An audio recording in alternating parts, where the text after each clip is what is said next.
Hey! Aujourd'hui, je me retrouve dans cette nouvelle vidéo pour vous parler des copains de Bastien. Les copains de Bastien, c'est une manufacture que j'ai eu la chance de visiter il y a quelques mois dans Paris, une manufacture de chocolat. Et j'ai eu la chance de pouvoir poser toutes mes questions à Stéphane et au chef Arnaud qui ont fondé ensemble les copains de Bastien. Alors, avant de vous laisser avec la suite de la vidéo et donc l'interview, n'hésitez pas à laisser un commentaire ou à liker cette vidéo si vous l'avez aimée et si vous en voulez d'autres. Même si vous avez des suggestions ou des questions, n'hésitez pas à laisser des commentaires. À tout de suite pour l'interview.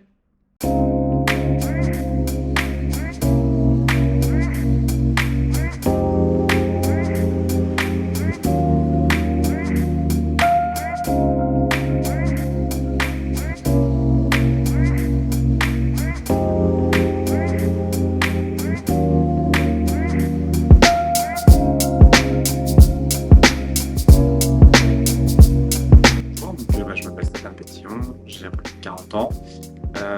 Moi, j'ai un parcours un peu atypique puisque j'ai passé 20 ans de ma vie à être dans les métiers de l'informatique, qui est ma formation initiale. Et puis, il y a un peu plus de 2 ans et demi maintenant, j'ai fait un virage à 180 degrés puisque j'ai arrêté mon activité d'informaticien.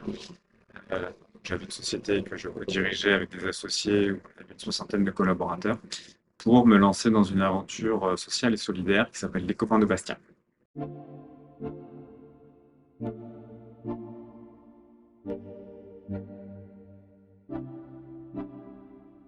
C'est né d'une réflexion de mon petit garçon qui s'appelle Bastien, demander en sortant du supermarché à côté de chez moi pourquoi je ne donnais pas un travail à ses copains des rues, puisque j'avais déjà une entreprise. Donc à cette question, j'ai mis un certain temps à répondre et à trouver une solution honnête. Et c'est lors du premier confinement que, à force de passer pas mal de temps dans ma cuisine et à découvrir un petit peu les métiers de la pâtisserie et de la cuisine, que j'ai trouvé qu'il pouvait y avoir un sens à remettre à l'emploi des personnes autour de ces métiers-là.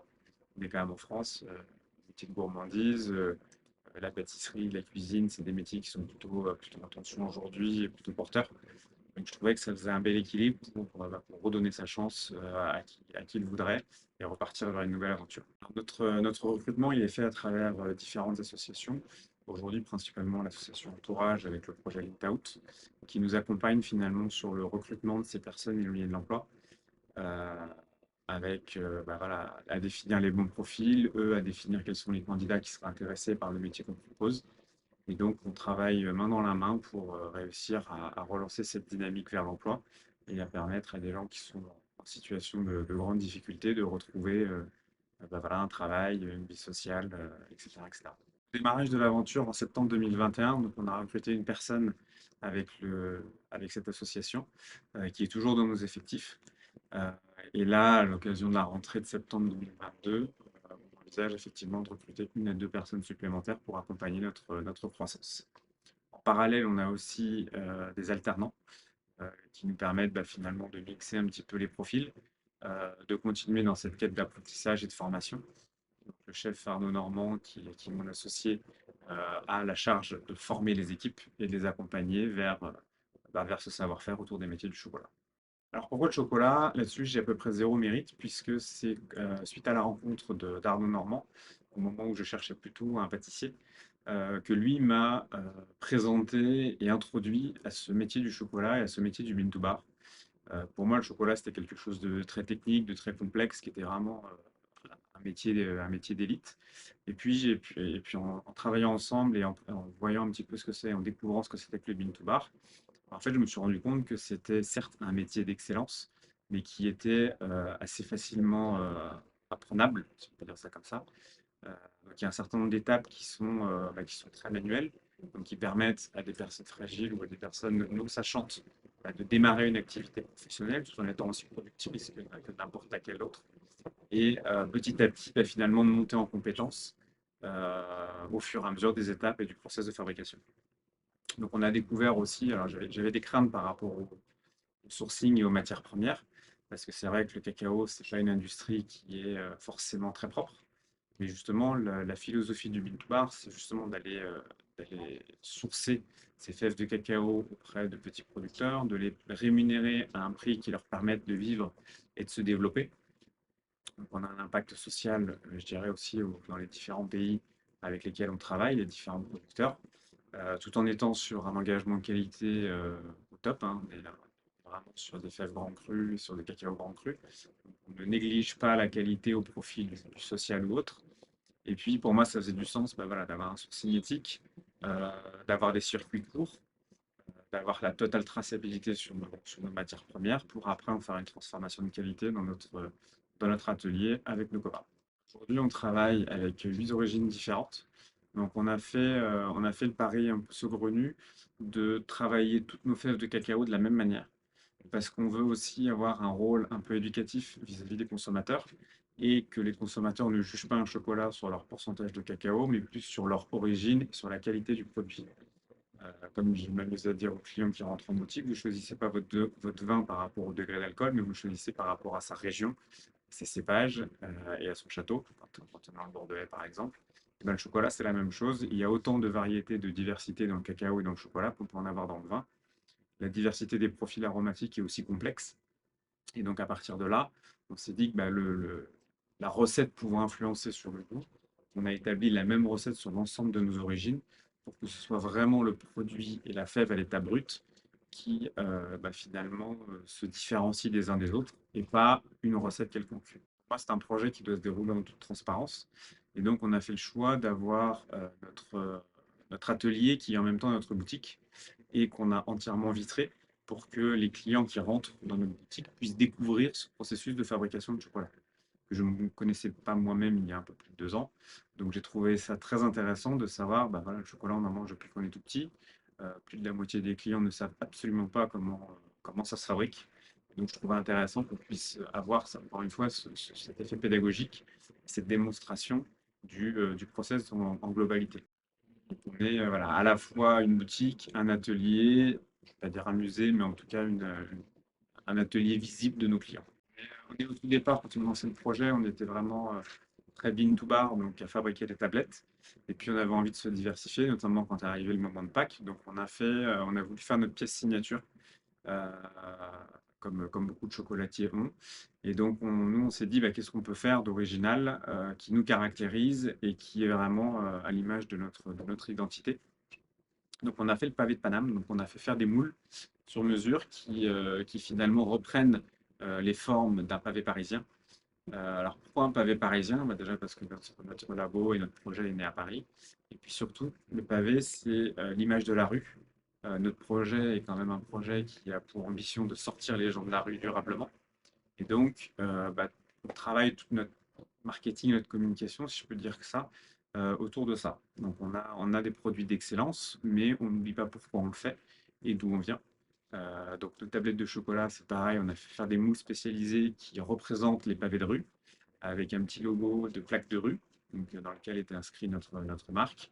Et puis, ce pavé de Paname, bah, c'est notre œuf de Pâques à nous, qui symbolise la rue, qui est fait avec la même qualité de chocolat qu'on fait nos tablettes et qui bah, permet d'avoir un œuf de Pâques ou un objet chocolaté original et unique. Alors, les copains de Bastien, c'est un projet qui est né pendant la crise du Covid. Et donc, quand je l'ai constitué, bah, je me suis servi finalement de cette période qui était assez extraordinaire par rapport à tout ce qu'on avait vu et vécu jusqu'alors. Et j'ai vu que les modes de consommation avaient complètement switché, que ce soit vis-à-vis des entreprises, vis-à-vis des consommateurs finaux, etc. Donc j'ai directement lancé ce projet sur ce qu'on appelle un modèle multicanal. Ça veut dire qu'on vend évidemment dans nos boutiques à Paris, on vend en ligne, aujourd'hui c'est une évidence, mais on a aussi notre volonté étant que la marque soit connue et reconnue pour développer justement un maximum l'entreprise et permettre un maximum de recrutement et donc aider un maximum de personnes à sortir de la précarité. Donc on vise un modèle de distribution finalement dans lequel on voudrait que nos tablettes soient présentes quasiment partout parce que plus on aura besoin de produire pour vendre et plus on aura besoin de recruter de personnes pour fabriquer notre chocolat. Donc on a dans notre stratégie de développement, donc on a commencé un petit peu mais on va l'accélérer à partir de septembre 2022, cette ambition de maximiser la distribution pour que vous puissiez trouver les tablettes des copains de Bastien un petit peu partout dans tout type de commerce. Et on a aussi beaucoup d'actions avec les entreprises qui adhèrent à nos valeurs et nos projets, qui se reconnaissent pour un certain nombre dans nos valeurs, mais qui, par exemple, n'ont pas, de par fonctionnement même de leur entreprise et de leur business model, la capacité à intégrer des personnes en insertion. Donc, plutôt que d'acheter leur chocolat à un chocolatier traditionnel pour leurs cadeaux de fin d'année, pour leurs événements, etc., finalement, ils achètent leur chocolat chez nous et on communique ensemble sur leur engagement à travers leurs achats inclusifs vis-à-vis de notre marque. Donc, les enjeux de développement, c'est ça, c'est la distribution massive pour que vous puissiez toutes et tous trouver les tablettes des copains de Bastien dans les commerces de proximité et permettre aux entreprises qui se reconnaissent dans nos valeurs et dans notre savoir-faire de pouvoir y contribuer également à leur échelle.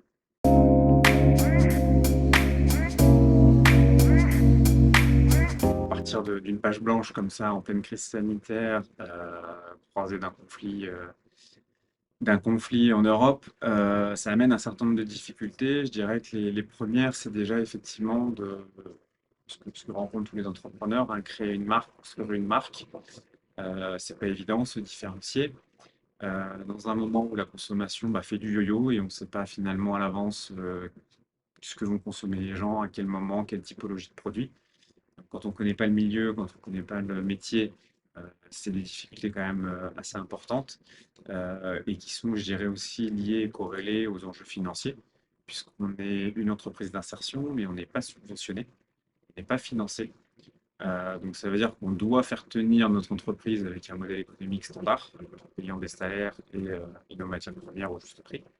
Donc les enjeux financiers sont importants dans un moment de crise, d'inflation, sur une entreprise qui débute avec un modèle social qui effraie les banques. Puisque clairement, quand on va voir les banques et qu'on leur parle du projet, une chocolaterie traditionnelle, ils sont capables de la mettre dans leur grille pour savoir ce qu'ils sont capables de financer.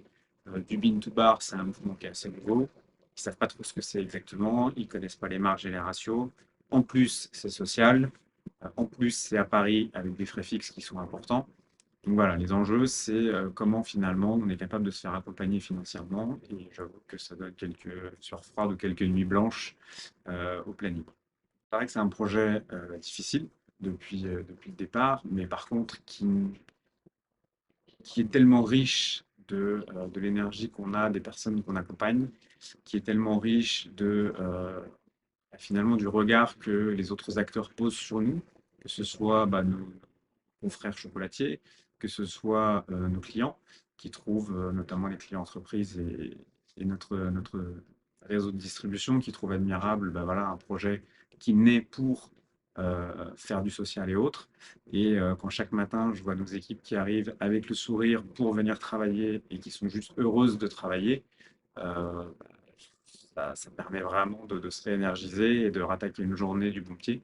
Et je pense que s'il n'y avait pas ça, effectivement, le projet serait invivable. Grâce à ça, les moments difficiles deviennent des épreuves qu'on surmonte. Mais à chaque instant, quand on doute, parce qu'il y a forcément des moments de doute, mais systématiquement, il suffit de se remémorer la raison d'être de ce projet. Et à partir de là, on repart. Je vous invite à venir découvrir nos chocolats. Pour la bonne et simple raison, c'est que vous allez découvrir le chocolat. C'est pas uniquement propre au copain de Bastien, je l'assimilerais à l'ensemble des chocolatiers bean to bar qui travaillent la fève de cacao directement parce que on est sur un process artisanal qui va vous permettre de découvrir les différentes saveurs du chocolat. Comme je disais, on a autant de saveurs et de variétés qu'on peut l'avoir dans le vin. Imaginez qu'on résume le vin français à des vins de coopératives mélangés, fabriqués par des industriels. Bon, c'est tout très triste, donc qu'on soit amateur de vin ou pas. On connaît notre savoir-faire et notre gastronomie en France. Du chocolat artisanal bean to bar, c'est une redécouverte du chocolat. Chez les copains de Bastien, vous avez l'avantage en plus de pouvoir avoir un impact sur des gens qui apprennent ce métier, qui vont de ce fait pouvoir être, on espère, bientôt diplômés et du coup reprendre une vie normale. Donc, en vous faisant plaisir, vous avez en plus de l'impact et je dirais voilà, un moment de plaisir qui en génère un autre.